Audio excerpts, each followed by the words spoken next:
Hello, once again, welcome to the Coach Johnny Ringo Plano East Football Coaches Show.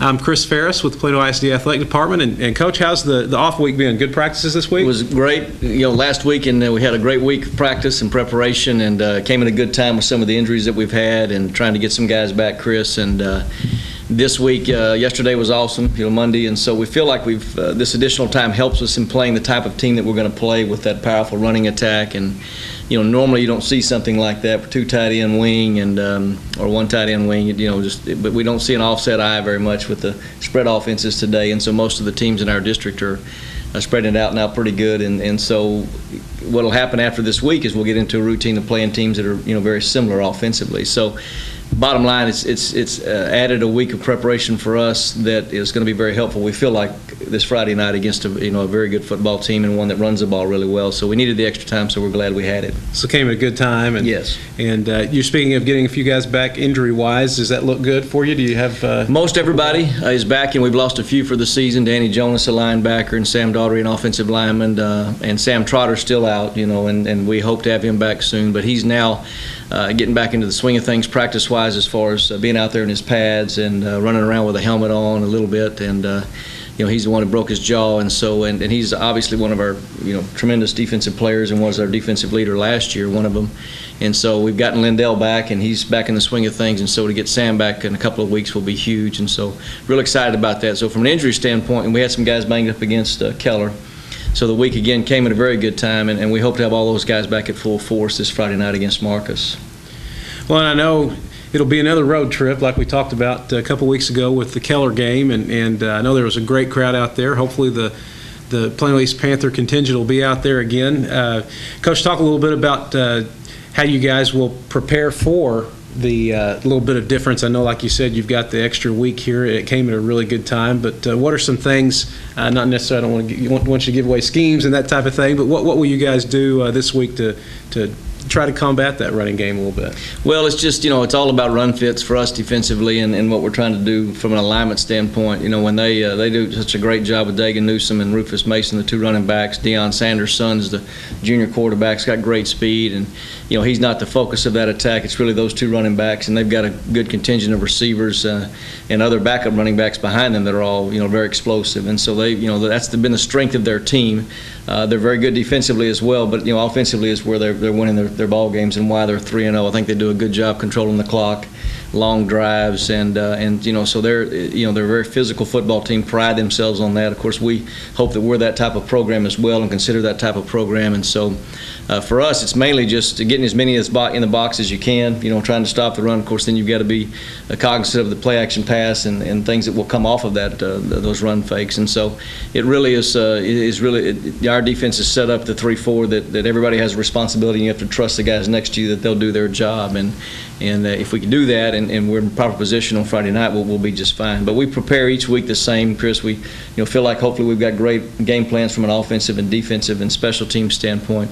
We don't get too caught up too much in the fact of who we're playing, and because we've got 7 great opponents coming up in 8-5A, and I think the non-district record right now is 20-4 after the first 3 weeks, and 2 of those losses, one of them was ours, or by a point. So really tough district, and so we try to just worry about us, because we can control us and how we prepare each day, coming to practice with a great attitude, working hard, coaches and players just giving us everything that we have of each other every day. And if we do that, we feel like we'll be okay on Thursday night for our JV games and Friday night. And so that's our focus. We don't read a whole lot of press clippings. We don't read, we don't look too much at the team other than from a scheme and a game plan standpoint. We try to just really focus on us and how can we improve each day.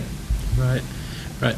And, Coach, I know you've got on your burnt orange there, and I've actually got on orange today. And let's talk a little bit about some of the former guys that have come through the program. I know a lot of folks probably were able to watch Keenan on TV the last couple of weeks. And can you catch us up on a few of those that you can remember? Well, I took my daughter out to Lubbock this past weekend for the game, and she's a senior in high school, and that's one of the schools she's thinking about along with Texas. And that's where I went to school. It's, I guess, no secret to some, but so I'm partial, I guess you'd say. But I also coached at Texas Tech back in 1986 as a graduate assistant. And so it was great to see Tech and Lubbock. And, of course, we've been out there for regional track and golf, you and I, and you know, that place has changed quite a bit from when I was there. Yeah. And so it was a great atmosphere the other night. Got to see Keenan at the hotel and visit with him. And, you know, just what an impressive young man he is. He's going to graduate on time this spring. He's got 9 hours left. He's a redshirt junior, but his 4th year.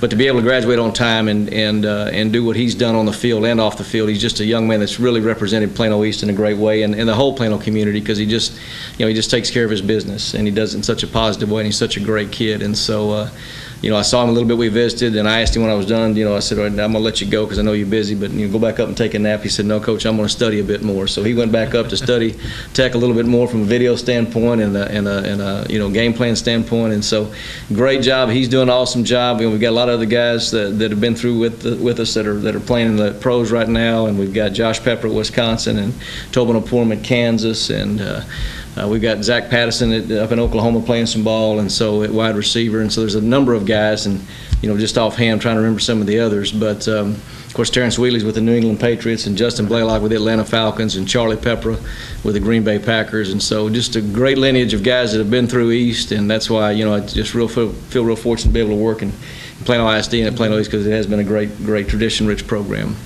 Even a team captain at Harvard, I believe, right? That's right. I'm glad you mentioned Colin Zitch.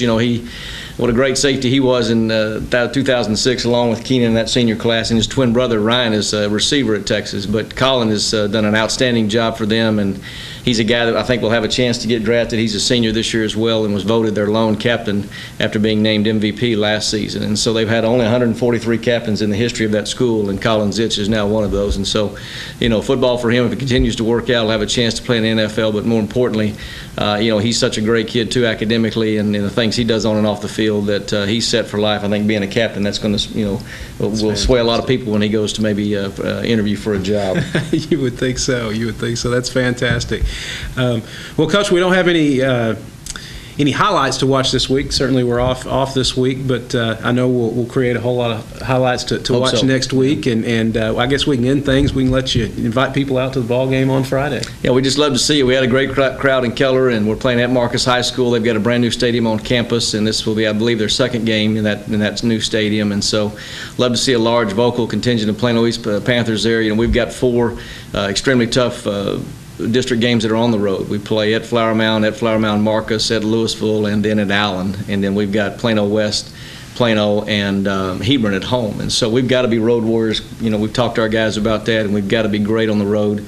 And we've done that in one game. We weren't great, but we were great, I guess, the last 54 seconds against Keller. But, we'd love to see you guys there, because it'll take all of us together, fans, community, players and coaches, and administration, everybody that put us in position to be successful. Because, again, we play in an extremely tough district, but we feel like it's one that will prepare us for the playoffs if everybody can stay healthy.